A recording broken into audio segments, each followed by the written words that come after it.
Hello everyone, Radio Mike here, welcome back to my channel, welcome back to the inside of my mind. Thank you for tuning in. If you could please subscribe to this channel, check out some of my other videos, some of which are on screen now. Follow me on Instagram and also check out my Patreon, patreon.com/RadioMike, or just go to my website, radiomike.com.au/merch, pick up some of my merch, check out all of my content there. I have a plethora of content now, but let's get straight into this video because, basically, I wanted to talk about Space Jam: A New Legacy, the trailer of which just dropped right here on YouTube today, I believe, and I just wanted to do a quick video talking about my thoughts on this and where I'm at with it. I think like most 90 kids, and I was born in 1994, I think Space Jam is just one of those movies that I remember watching fondly when I was like 4 years old and just sort of like looking at the TV and being like, yay, Looney Tunes and Bugs Bunny and basketball and I Believe I Can Fly by R. Kelly.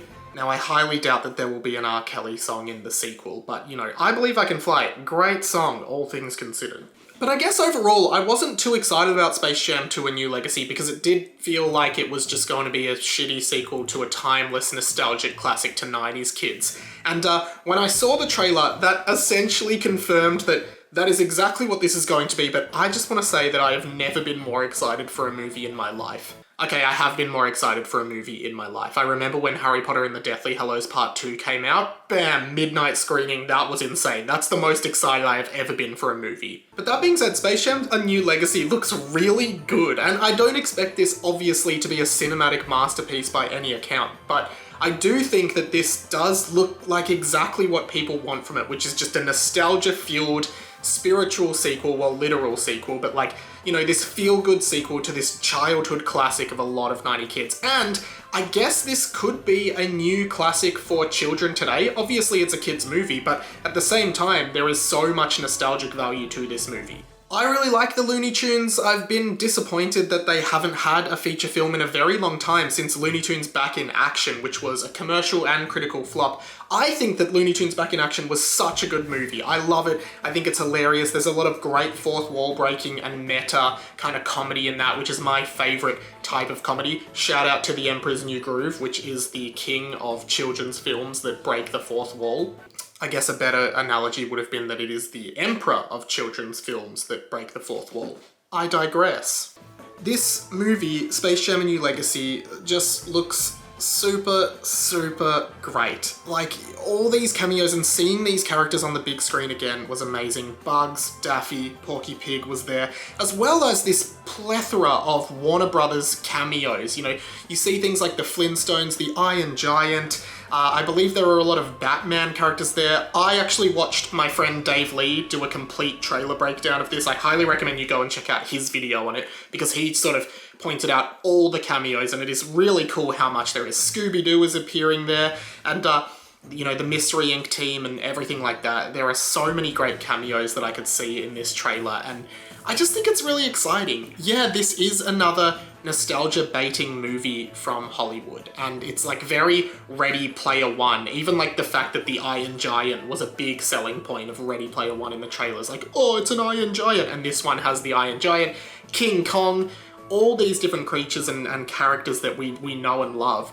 Yogi Bear is there. I get that it is a nostalgia baiting concept, like literally just doing basketball with the Looney Tunes and other Warner Brothers characters, but I don't know, I think overall, I don't think that's necessarily a bad thing anymore.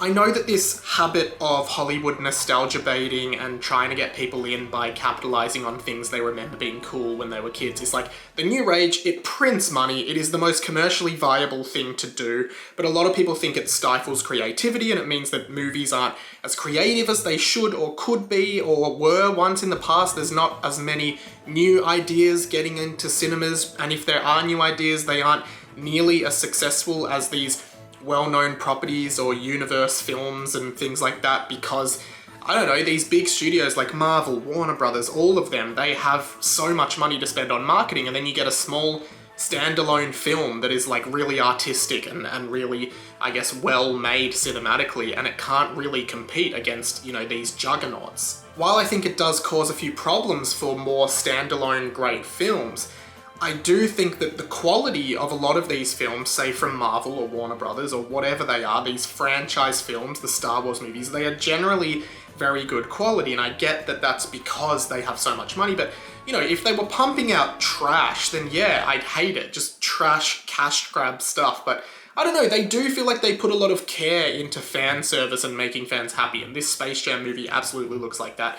You do see the Looney Tunes in 3D CGI animations, which is really cool. It's like the opposite of Space Jam, where they come to the real world, but they're still 2D. Now they're like 3D in the 3D Space Jam world, and that's awesome.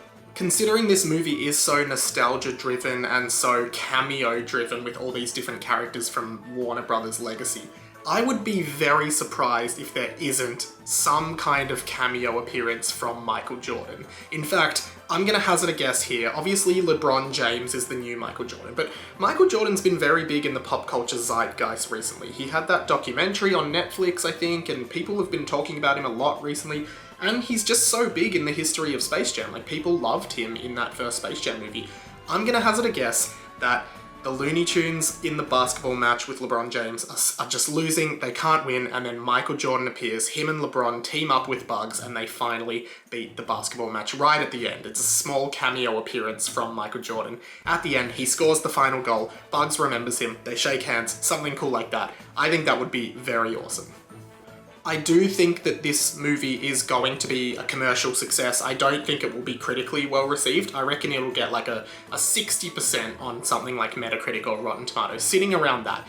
This is going to be a film for the fans, and I am so excited to see it. Like, I saw this trailer and my eyes just lit up. It looks so good, and yeah, I really can't wait to see it. So let me know your thoughts on the Space Jam New Legacy trailer. Did you watch the original Space Jam? What are you looking forward to? Any cameos do you want to see? Do you think Michael Jordan is going to be in it? Let me know in the comments below. Check out some of my other videos. I do 2 podcasts which go up in full on Wednesdays and Thursdays, and then generally most weekdays I do content like this, just pop culture content, video games, movies, music, TV, and more. If you want, subscribe to my channel, check it all out, thumbs this video up, comment below, it will really help, and thank you so much to everyone who has subscribed so far and helped monetize the channel. That's really cool, and I really appreciate it. So, I will see you next time. My name's Zoom Radio Mike, and this has been The Inside of My Mind. Catch you later. But I went to run my hand through your hair and I noticed you were attached to string.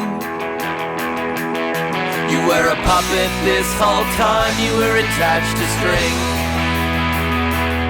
You were a puppet this whole time. I think back